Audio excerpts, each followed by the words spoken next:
नमस्कार, राधे राधे सभी को।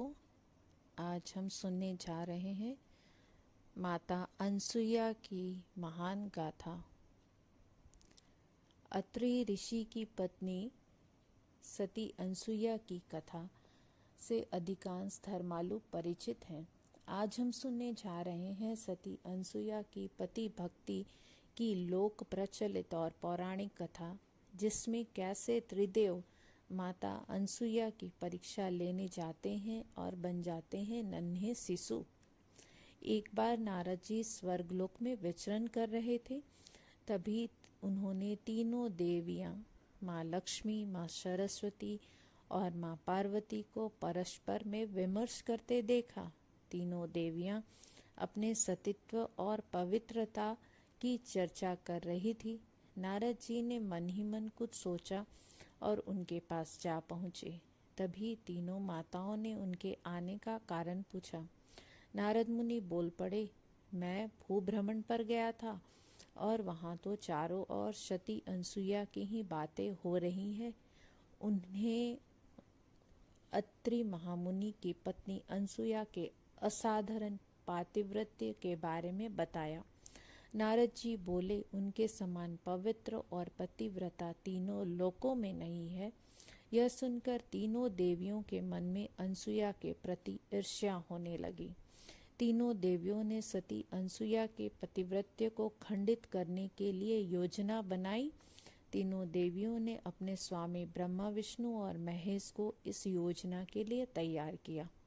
देवों को यह बिल्कुल उचित नहीं लगा और सभी देवियों कि इस तरह की भावना से वे विचलित भी हुए। माँ लक्ष्मी, माँ सरस्वती और माँ गौरी ने अपने देवों को इस कार्य के लिए बहुत ही आग्रह किया। इस विशेष आग्रह पर ब्रह्मा, विष्णु, महेश ने सती अनसुईया के सतीत्व को और ब्रह्मा शक्ति को परखने की सोची।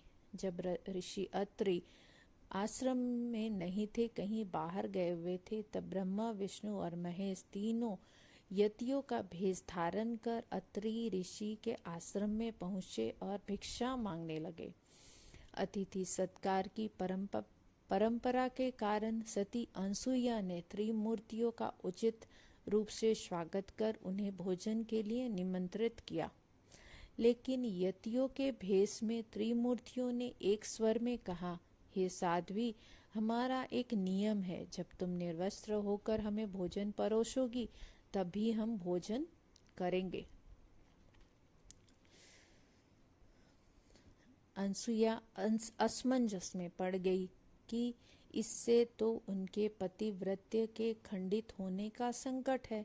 उन्होंने मन ही मन ऋषि अत्रि का स्मरण किया।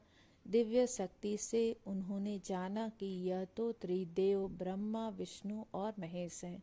मुस्कुराते हुए माता अनसुईया बोली, जैसी आपकी इच्छा। तीनों यतियों पर जल छिड़क कर उन्हें तीन प्यारे शिशुओं के रूप में बदल दिया। सुंदर शिशु देखकर माता अनसुईया के हृदय में मातृत्व भाव उमड़ पड़ा। शिशुओं को स्तनपान कराया, अपनी गोद में खिलाया और गोद में ही सुलाया। अब तीनों देव गहरी नींद में सो गए। अनसुईया माता ने तीनों को झूले में सुलाकर कहा, तीनों लोकों पर शासन करने वाले त्रिमूर्ति मेरे शिशु बन गए। मेरे भाग्य को तो क्या ही कहा जाए। फिर वह मधुर कंठ से लोरी गाने लगी। उसी समय कहीं से एक सफेद बैल आश्रम में आ पहुंचा। कुछ समय पश्चात एक विशाल गरुड़ पंख फड़फड़ाते हुए आश्रम पर उड़ने लगा और एक राजहंस कमल को चोंच में लिए हुए आया और आकर द्वार पर उतर गया। यह सब देखकर ऋषि नारद, माँ लक्ष्मी, माँ सरस्वती और माँ पार्वती भी वहाँ आ पहुँचे। नारद मुनि ने विनयपूर्वक माता अनसुईया से कहा, माते, अपने पतियों से संबंधित प्राणियों को आपके द्वार पर देखकर यह तीनों देवियां यहाँ पर आ गई हैं। यह अपने स्वामी को ढूंढ रही थी। कृपया आप इन्हें इनके स्वामी लौटा दें। अनसुईया ने तीनों देवियों को प्रणाम करते हुए कहा, माताओं, झूलों में सोने वाले शिशु अगर आपके पति हैं तो आप इन्हें ले जा सकती हैं। लेकिन जब तीनों देवियों ने तीनों शिशुओं को देखा तो एक समान लगने वाले तीनों शिशु गहरी निद्रा में सो रहे थे। इस पर लक्ष्मी, सरस्वती और पार्वती भ्रमित हो गई। नारद ने उनकी स्थिति जानकर उनसे पूछा, क्या आप अपने पति को पहचान नहीं सकती? जल्दी से अपने अपने स्वामी को गोद में उठा ले। देवियों ने जल्दी जल्दी में एक एक शिशु को उठा लिया। वे शिशु एक साथ त्रिमूर्तियों के रूप में खड़े हो गए।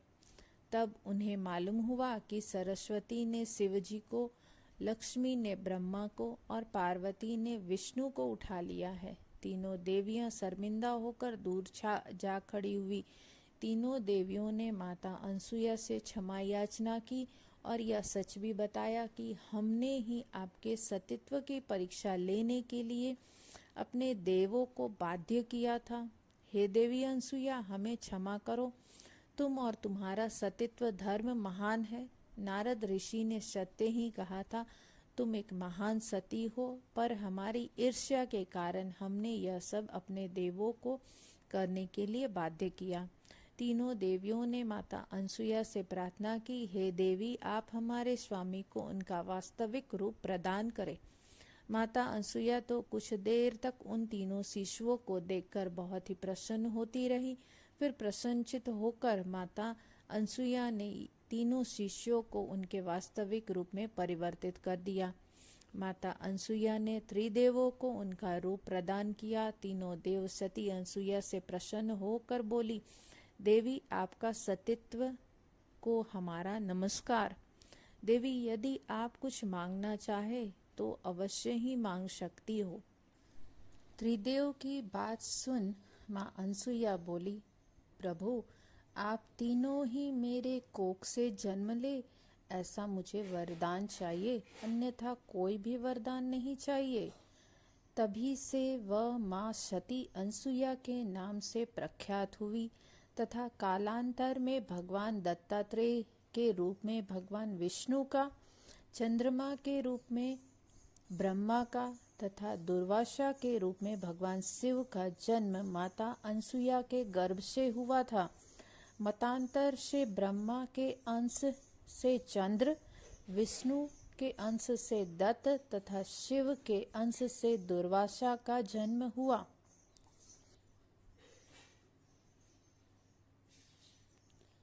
तो मित्रों, यह थी देवी अनसुया की कथा, जो एक महान सती थी, जो पूजनीय है और वंदनीय है। तो ऐसा है हमारा सनातन धर्म, और हमें इस सनातन धर्म का बहुत ही आदर करना चाहिए, क्योंकि हमारे सनातन धर्म में अनेकों अनेक ऋषि मुनि, अनेक साध्वी हुए हैं, चाहे वे अर्धांगिनी के रूप में हो अथवा पुत्री के रूप में हुए हों। तो मेरा यह सनातन धर्म को बारंबार वंदन। तो सुनते रहिए मेरे मुख के द्वारा सनातन धर्म की महान गाथाएं। फिर से हाजिर होंगे ऐसे ही गाथाओं के साथ आपसे जुड़े रहने के लिए और इस सनातन धर्म को जोड़ने के लिए। मेरा यह प्रयास आपको कैसा लगा?